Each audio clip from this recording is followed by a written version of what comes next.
Ассаламу алейкум, туғандар, қандайсыздар? Сіздер мен Базар Хабар YouTube каналы туғандар. Сіздерге бүгінгі Жалал Абад шаарында туғандар 19 январь күнгі чөп базарын тартып көрсөтүп беребиз. Туғандар, чөптүн баалары кандай болуп жатат? Килограммга чейин сурап беребиз. Сіздер биз менен болуп туғандар, бизди 10 миңдеп адамдар көрүп атат туғандар. Катталбастан катталып подписаться этип туғандар, болгон оор эмес, экранда көрүнүп тургандай кылып катталып подписаться этип туғандар. Şu үйдө караган бармакчаңыздар басып туруңуздар.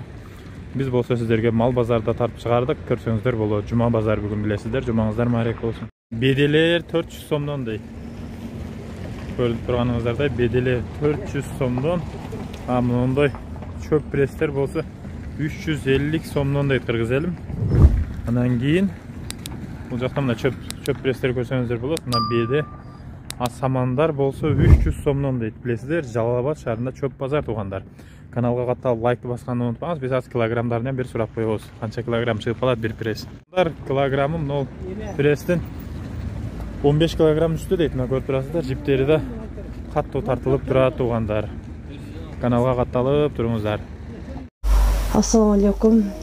Кыргыз элим, мусулман бир тугандар. Бүгүнкү число 11 январь 2024 жыл. Мен сіздерге кайрыларым, мен улум Мухаммад 6 айынан баштап ооруп келет. 1,5 жылдан бери ушу башынан азабын тартып келе атабыз.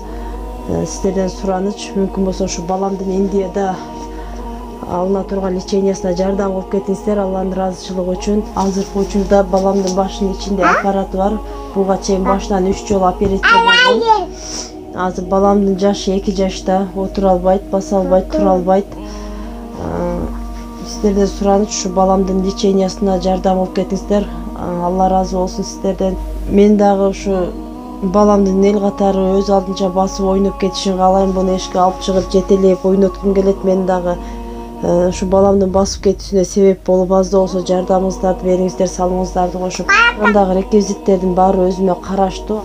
Аягы 97деги М-банк номери кымбат К деп чыгат. Анан ошол номерге единица каттары да салып койсоңуздар болот. Сбербанк номерибиз Шайырбек Х деп чыгат. Ал дагы өзүбүзгө тиешелүү номер.